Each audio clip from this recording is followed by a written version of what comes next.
Assalamualaikum warahmatullahi wabarakatuh. Saya Dwi Putri dari kelas 12 ATPH 2 akan menjelaskan tentang hama, penyakit, serta gulma pada tanaman singkong dan cara pengendaliannya. Yang pertama ada hama tanaman singkong. Kerusakan tanaman singkong akibat serangan hama dipengaruhi oleh jenis hama yang menyerang, tingkat ketahanan tanaman terhadap hama, umur tanaman waktu terjadi serangan, dan periode lamanya serangan hama. Bila tanaman terlambat ditangani, peluang terjadinya serangan lebih lama sehingga kehilangan hasil panen akan terjadi. Hama yang menyerang tanaman singkong diantaranya yaitu 1. Tungau merah atau Tetranychus urticae Koch. Gejalanya yaitu terlihatnya spot atau bercak kuning sepanjang tulang daun pada daun bawah dan tengah. Bercak tersebut kemudian menyebar ke seluruh bagian daun sehingga daun berwarna kemerahan, coklat atau berwarna seperti karat. Berawal dari basal daun yang terserang parah akan mengalami kekeringan dan mengalami kerontokan. Pada tanaman yang terserang parah juga, umbi yang dihasilkan umumnya berukuran kecil dan secara langsung mempengaruhi kualitas hasil tanam. Pengendaliannya yaitu dapat dilakukan secara kimiawi dengan menyemprotkan akarisida dan dapat juga dilakukan dengan secara biologi dengan menggunakan beberapa pemangsa berpotensi untuk mengendalikan tungau merah. Yang kedua, kutu kebul, Bemisia tabasi genadius. Gejalanya serangga muda dan dewasa menghisap cairan daun. Adanya serangan kutu kebul tidak menimbulkan kerusakan yang berarti pada tanaman singkong. Namun, apabila serangan mengandung virus, maka sambil menghisap cairan tanaman, serangga akan menularkan African Cassava Mosaic Virus atau ACMV. Pengendaliannya secara kimiawi dengan menyemprotkan insektisida berbahan aktif dimeton atau metamindopos.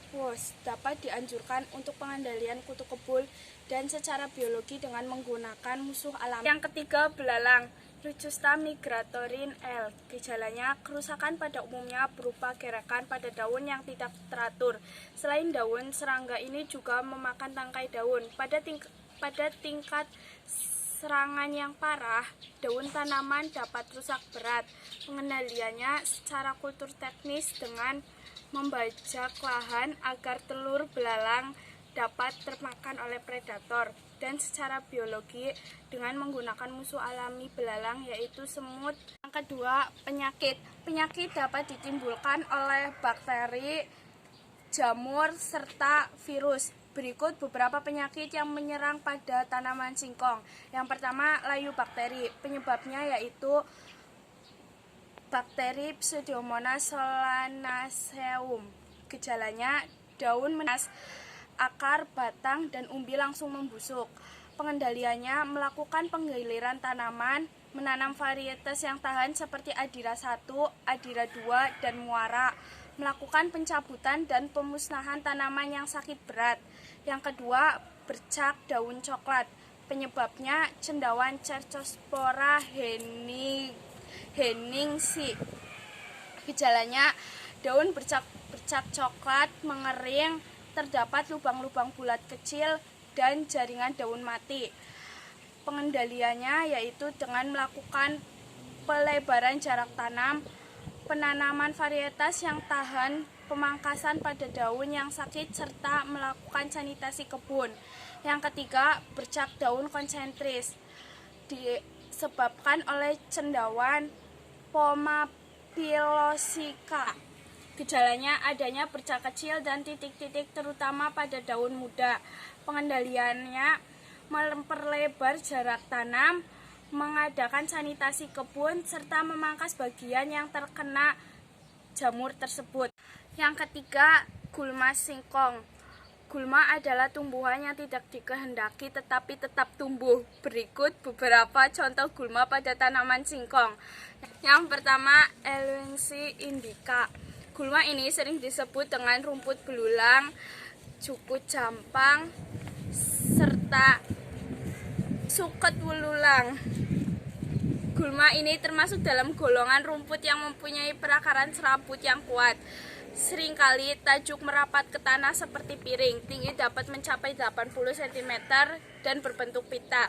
Pengendaliannya yaitu dengan penyemprotan herbisida pada tanaman keturunan urea.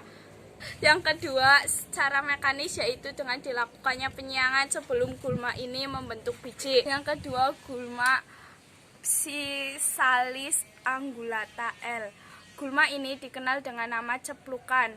Gulma ini termasuk gulma berdaun lebar, tumbuh tegak sampai 1 meter. Batang berusuk, bersegi tajam, dan berongga.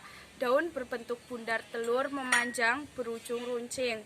Bunga pengendaliannya dengan jalan dicabut karena populasinya rendah dan gulma ini dapat dengan mudah dikenali. Yang ketiga, gulma Ageratum Chorziudes L. Gulma ini dikenal dengan nama bandotan, tinggi mencapai lebih dari 1 meter, bercabang-cabang, masing-masing dengan 1 atau banyak kuntum bunga majemuk pada ujungnya. Daun berseling atau berhadapan, helai daun bundar lonjong sehingga menyerupai belah ketupat.